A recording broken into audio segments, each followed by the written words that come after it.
أعوذ بالله من الشيطان الرجيم. بسم الله الرحمن الرحيم. ولقد زينا السماء الدنيا بمصابيح وجعلناها رجوما للشياطين وأعتدنا لهم عذاب السعير. وللذين كفروا بربهم عذاب جهنم وبئس المصير. میں اب جناب شیخ عبد الرحمن بن عبد الجلیل استاد جامعہ سراج العلوم بوڑھیہار کو میں دعوت دوں گا کہ آپ تشریف لائیں اور اپنے مقالہ کو پیش کریں. آپ کے مقالے کا عنوان ہے عبادات میں اعتدال کی اہمیت و ضرورت. آپ تشریف لائیں. السلام علیکم ورحمۃ اللہ وبرکاتہ. اختصاری 5 منٹ. الحمدللہ رب العالمین والصلاة والسلام علی رسولہ الکریم نبینا و حادینا محمد وعلی آلہ وصحبہ اجمعین ومن اہتدی بہدیہ الی یوم الدین. اما بعد، اعوذ باللہ من الشیطان الرجیم. ان الدین عند اللہ الاسلام. صدر محترم، دائس پر موجود علماء کرام، مشائخ اعظام، حاضرین جلسہ،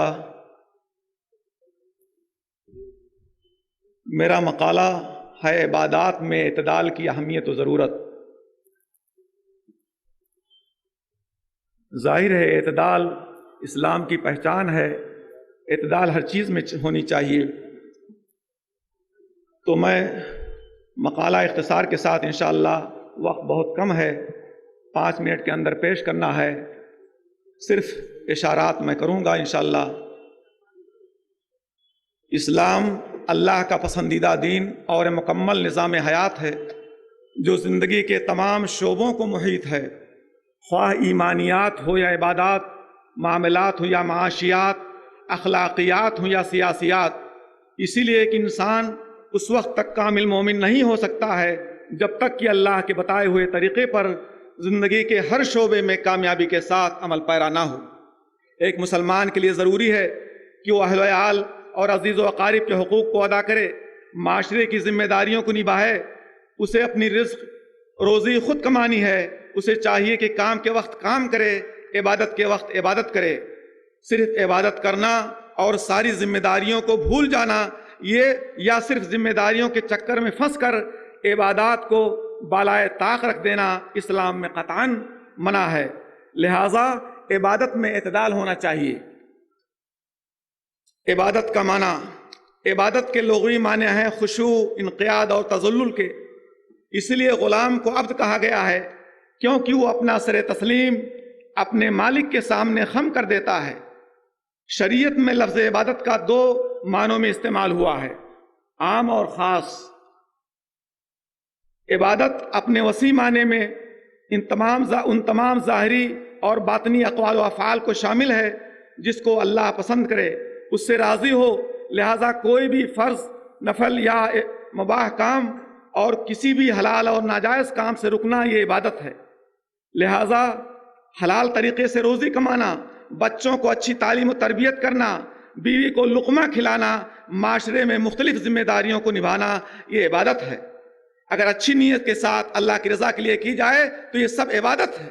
عبادت کا خاص معنی جو کہ عرف عام میں مشہور ہے، نماز، روزہ، حج، زکوٰۃ، قربانی، دعا وغیرہ کو شامل ہے. کچھ لوگ ان چیزوں میں اس قدر مشغول ہو گئے ہیں کہ باقی ذمہ داریوں کو ترک کر دیا ہے. زیر نظر مقالہ اس طرح کی محدود نظریہ عبادت کے حاملین کی ایک ادنا اصلاح کی ایک ادنا کوشش ہے جو رہبانیت کی راہ پر چل پڑے ہیں اور اپنے آپ کو نماز، روزہ اور ذکر و اذکار تک محدود کر دیا ہے. اسلام کے بہت اہم اور بڑے بڑے کاموں کو انہوں نے نظر انداز کر دیا ہے. حالانکہ یہ لوگ ما خلقت الجن والانس الا لیعبدون کے وسیع مفہوم کو مخصوص عبادات میں محدود کر دے رہے ہیں. جو ایک بڑی غلطی ہے۔ عبادت کی قبولیت کے 3 شرائط ہیں: ایمان، اخلاص اور اتباع کتاب و سنت۔ 3 چیزوں عبادت کی قبولیت کے لیے 3 شرطیں ہیں۔ ایمان عبادت کے لیے شرط ہے، جیسا کہ اللہ نے فرمایا من عمل صالحا من ذکر و انثى وهو مؤمن، جو مرد یا عورت کوئی نیک عمل کرے اس حال میں کہ وہ مومن ہو۔ گویا نیک عمل کے لیے ایمان شرط ہے۔ دوسری شرط اخلاص ہے، عبادت خالص اللہ کے لیے ہونی چاہیے، اس کے ساتھ کسی کو شریک نہیں کرنا چاہیے۔ اسی طرح ریا و نمود سے پاک ہونا چاہیے، عقیدہ اور نیت خالص ہونی چاہیے۔ اللہ کا فرمان ہے فَاعْبُدِ اللَّهَ مُخْلِصًا لَهُ الدِّينَ، اللہ کی عبادت کرو اس کے لیے دین کو خالص کرتے ہوئے۔ ایک حدیث قدسی میں اللہ نے فرمایا انا اغنى الشرکاء، یعنی شرک، من عمل عملا اشرک فیہ معی غیری ترکتہ وشرکہ، شرکاء کے شرک سے میں بے نیاز ہوں، جس کسی نے کوئی عمل کیا اس میں میرے ساتھ کسی اور کو شریک کیا تو میں اس کو اور اس کے شرک کو چھوڑ دیتا ہوں۔ لہٰذا قبروں پر جانا، ان کو استغاثہ کے طور پر پکارنا، فریاد کرنا، غیر اللہ کے لیے نظر و نیاز کرنا شرک ہے۔ یہ عبادات کی بہت سخت قسم کی بے اعتدالی ہے جو جہنم میں لے جانے کا باعث بنے گی، کیونکہ اللہ تعالیٰ شرک کو معاف نہیں کر سکتا ہے۔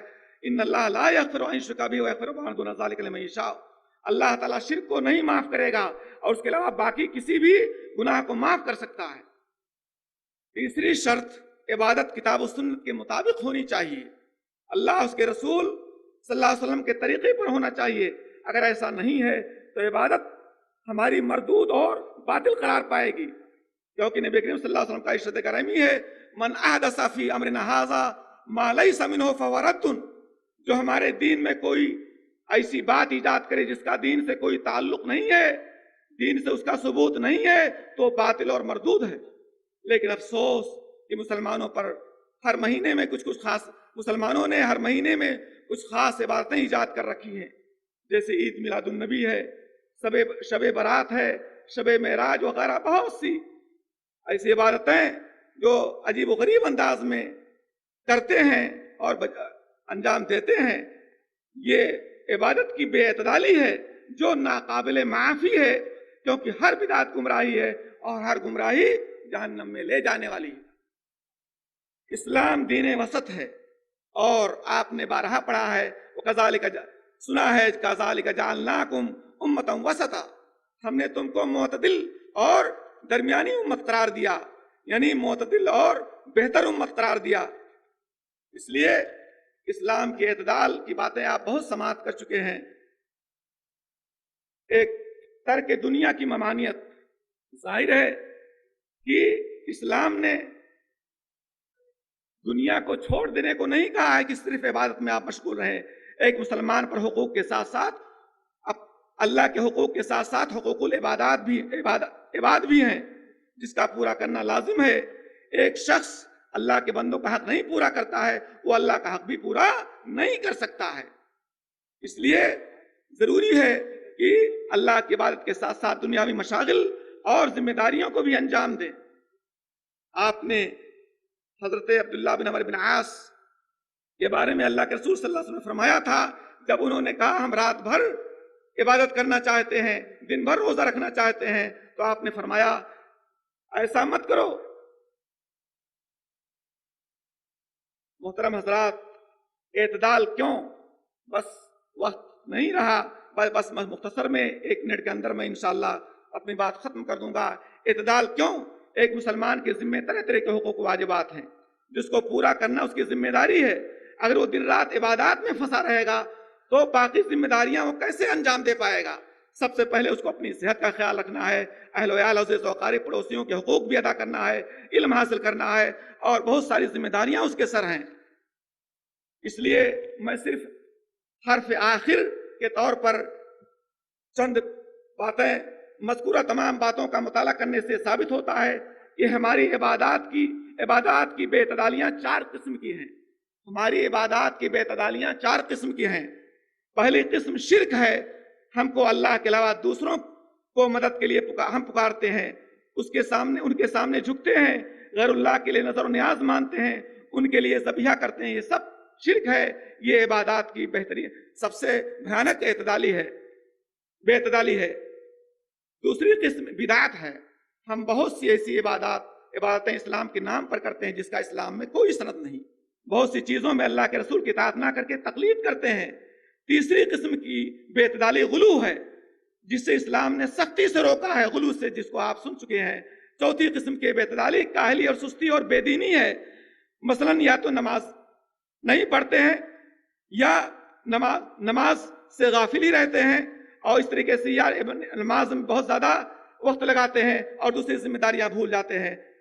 بہرحال یہ اللہ رب العزت سے دعا کرتا ہوں کہ امت مسلمہ کو عبادات کی بے اعتدالیوں سے محفوظ رکھے اور جملہ امور میں اسلامی اعتدال یعنی کتاب و سنت پر قائم رکھے۔